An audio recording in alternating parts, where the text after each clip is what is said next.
लेकिन वो जो पेड़ जितना तैयार किया वो धरती से नहीं होगा, इस बार मानना पड़ेगा आपको भैया। क्योंकि देखो बुजुर्ग ने ही लगाया होगा भाई साहब ने 52 वैरायटी का। अब हमारे तुम्हारे उम्र में मान लो भैया हम अपने से है ना, मैं चाचा है, अब मान लें चाचा अपनी उम्र में लगाए हुए हमारे लोग कैसा रहेंगे, अब वो पेड़ तैयार हो जाएगा।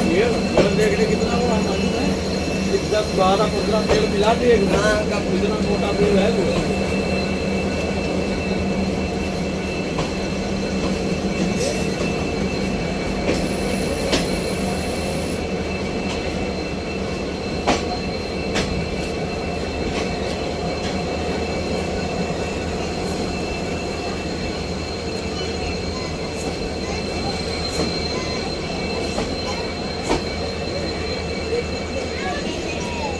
दिल भर जानिया